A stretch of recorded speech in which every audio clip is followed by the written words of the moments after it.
Hai, Assalamualaikum semua. Kita jumpa lagi dalam mata pelajaran Bahasa Melayu tahun 6. Okey, hari ini kita akan belajar ayat aktif dan ayat pasif. Adakah kamu semua masih ingat tajuk ini? Okay, standard kandungan 5.3, memahami dan membina ayat mengikut konteks. Standard pembelajaran 5.3.3, memahami dan membina ayat aktif dan ayat pasif mengikut konteks. Objektif pembelajaran, pada akhir pembelajaran, murid dapat membina ayat aktif dan ayat pasif mengikut konteks.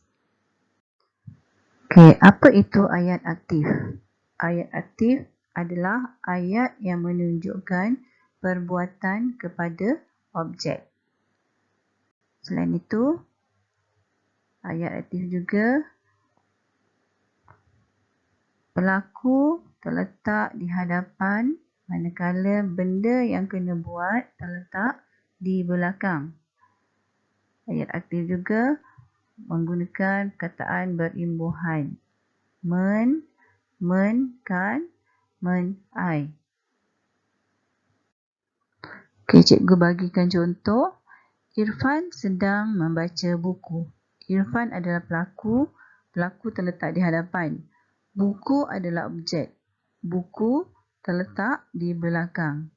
Dan dalam ayat aktif ini mempunyai perkataan berimbuhan membaca. Okay, jadi ini adalah contoh ayat aktif. Ayat pasif. Ayat pasif pula adalah bila objek terletak di hadapan manakala pelaku terletak di belakang. Dia terbalik daripada ayat aktif tadi.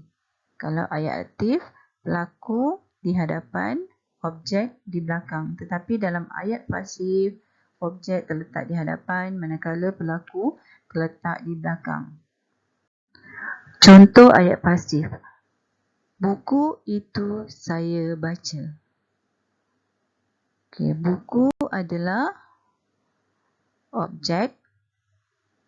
Saya adalah pelaku. Contoh lain, buku itu dibaca oleh Ifat. Buku merupakan objek. Ifat adalah kata ganti nama diri ketiga. Okey. Ia juga mempunyai imbuhan awalan di. Dibaca. Kemudian diikuti oleh kata sendi oleh. Okey, ini merupakan contoh ayat pasif. Kita boleh kenal ayat pasif tu bila ada imbuhan awalan di dan diikuti oleh kata sendi oleh. Okey, tadi cikgu dah berikan beberapa contoh ayat aktif dan ayat pasif. Sekarang cikgu akan bagikan latihan untuk menguji pemahaman kamu tentang ayat aktif dan ayat pasif. Okey, contoh 1. Tukarkan ayat aktif menjadi ayat pasif. Hakim menyelesaikan kerja sekolah sebelum keluar bermain. Bagaimana kita hendak menukarkan ayat aktif ini menjadi ayat pasif? Kita kena ingat apakah tanda-tanda ayat aktif, apakah syarat-syarat dia. Okey, bila ditukar menjadi ayat pasif, dia akan jadi kerja sekolah disiapkan oleh Hakim sebelum keluar bermain. Okey, objek terletak di hadapan. Kerja sekolah. Pelaku terletak di belakang. Hakim. Dan ada imbuhan awalan disiapkan. Diikuti oleh kata sendi oleh. Contoh kedua. Hakim lebih menggemari aktiviti riadah berbanding dengan permainan gadget. Bila kita tukarkan ayat aktif ini menjadi ayat pasif, dia akan menjadi aktiviti riadah lebih digemari oleh Hakim berbanding dengan bermain gadget. Kalau kita lihat di sini ada penggunaan kata ganti nama diri ketiga iaitu Hakim dan penggunaan awalan di iaitu digemari, kemudian diikuti oleh kata sendi oleh. Okay, ini merupakan ciri-ciri ayat pasif.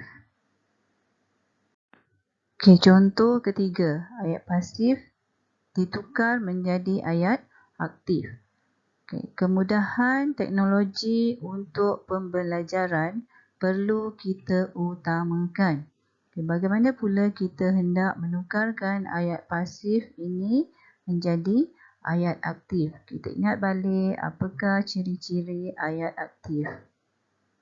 Okay, contoh ayat aktif, kita perlu mengutamakan kemudahan teknologi untuk pembelajaran. Okay, ini merupakan ayat aktif. Kalau kita lihat, pelaku terletak di hadapan. Kita adalah pelaku, terletak di hadapan. Kemudian, benda yang kena buat terletak di belakang. Mengutamakan kemudahan teknologi. Itu adalah benda kena buat. Ini merupakan ciri-ciri ayat aktif. Contoh keempat. Hakim kena puji oleh guru kerana selalu bertanya jika tidak faham.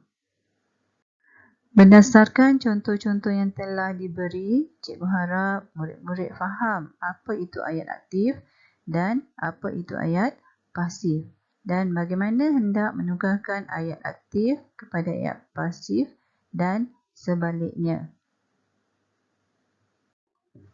Sekian dulu untuk kali ini. Cikgu harap kamu semua telah faham apa yang telah kita pelajari pada hari ini. Dan cikgu harap kamu semua dapat menyelesaikan tugasan yang akan cikgu berikan sebentar lagi. Sekian, jumpa lagi.